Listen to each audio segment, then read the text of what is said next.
Welcome back. So today we're going to be discussing rhombi and squares. So we're going to start out with rhombi. Rhombi are quadrilaterals with all four sides being congruent. Okay, so some properties that go along with them. We have the first one is the diagonals of a rhombi are perpendicular. Okay, so instead of just bisecting each other like a parallelogram or a rectangle, these are actually perpendicular to one another. The next one, each diagonal of a rhombus bisects a pair of opposite angles. So when we're looking at our rhombus, just sketch one here for us. So when we're looking at our rhombus, the diagonals here are actually going to bisect those angles.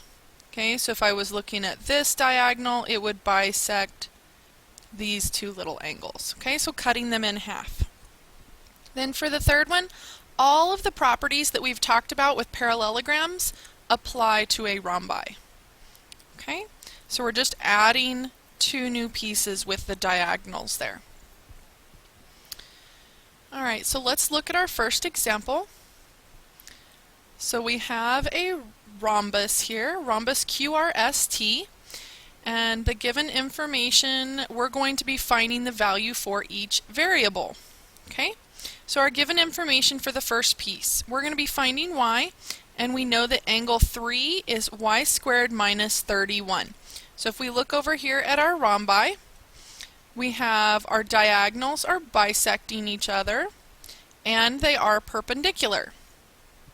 Okay, so since they're perpendicular, we have a right angle symbol here.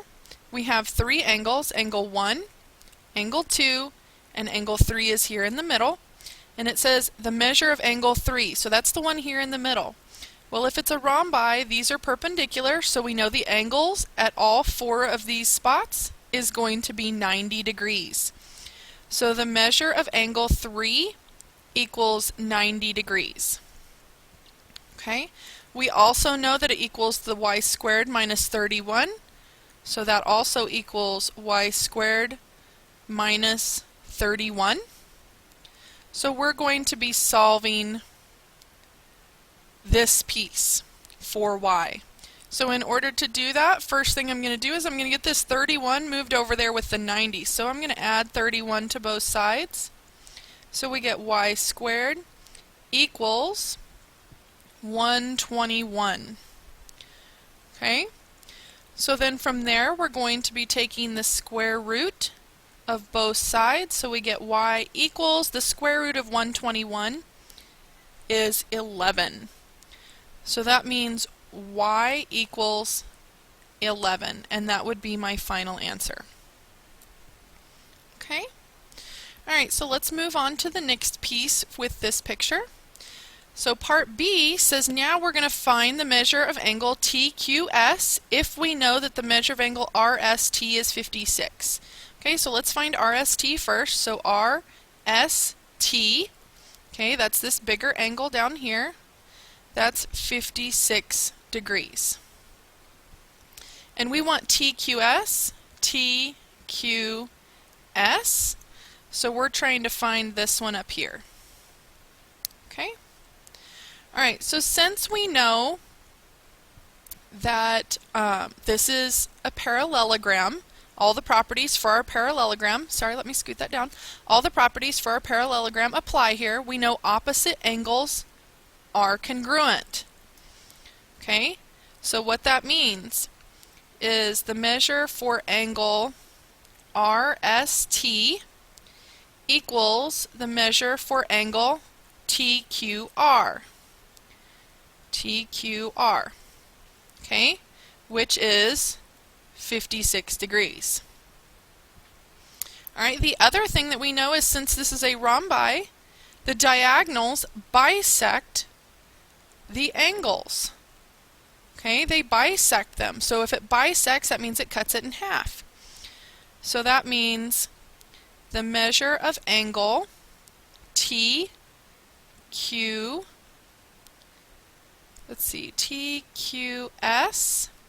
equals 1/2 the measure of angle TQR. Okay, so this piece here is half of the whole angle because it's been bisected. Alright, so if TQR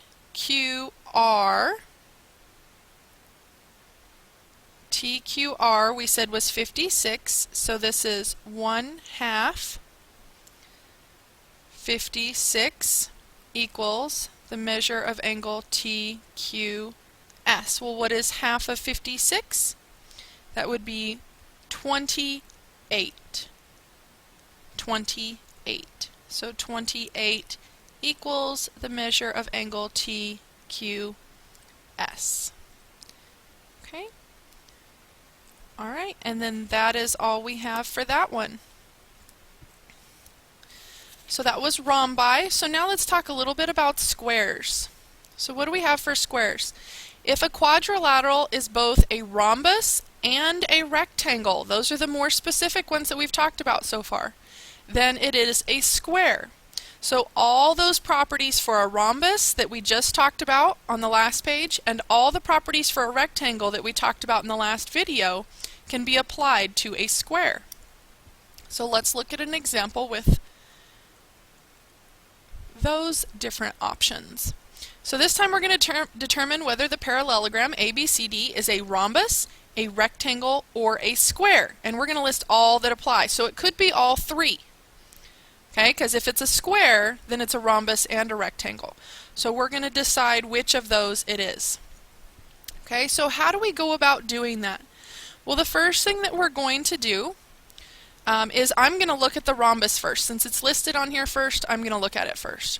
Well, we know with a rhombus, our diagonals are perpendicular. Okay, so we're going to look to see if it's a rhombus, then we should have AC should be perpendicular to BD. Now, how do we know if they're perpendicular? We're going to be finding slope and see if those are perpendicular. So for AC, we're going to take y's first. So 3 minus a negative 3 over my x's, which is 1 minus a negative 1. So I get 6 over 2, which is 3. Now I'm going to do BD.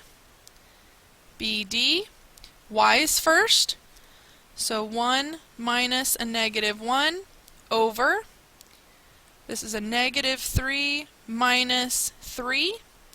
We get a positive 2 over a negative 6, which gives us a negative 1/3. Okay, so looking at these slopes, if they're going to be perpendicular, this is 3, this is a negative 1/3, we would have to flip it. So what is the reciprocal of 3? That would be 1/3, and change the sign, which is a negative 1/3. So these are perpendicular. So I'm going to write yes here. So they are perpendicular. Okay. So then the next thing that we're going to be looking at here is, are the diagonals congruent? Because you remember, if it's a rectangle, they are congruent to each other. So then we're going to be doing our distance formula. So again, let's see here. So for a rectangle, AC has to be congruent to BD. Okay?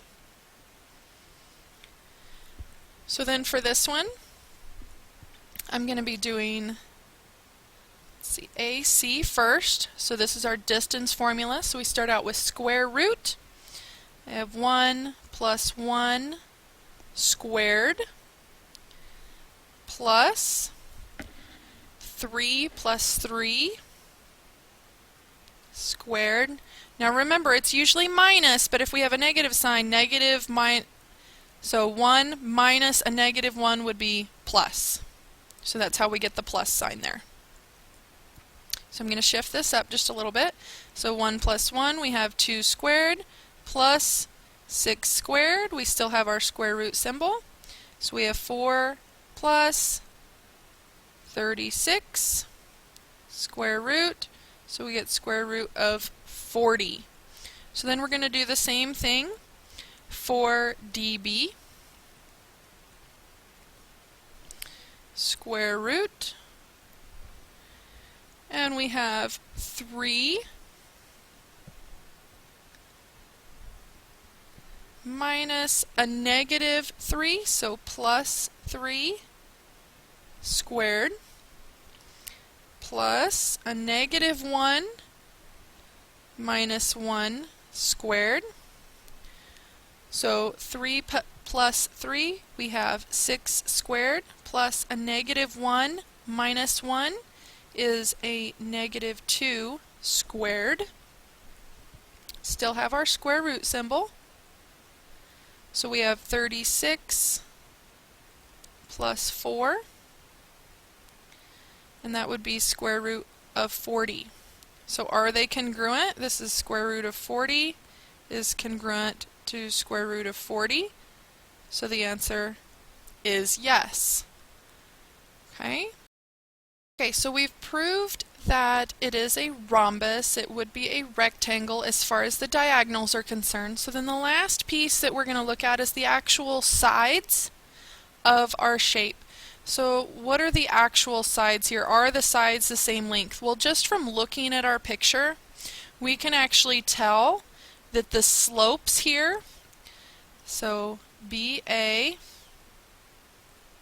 is parallel to CD. We can tell from the slopes that we have graphed. We can also tell that BC is parallel to AD because of what we have graphed here. We can look at those slopes as well, and then you can look at the lengths here and we can actually see that those are all going to be the same.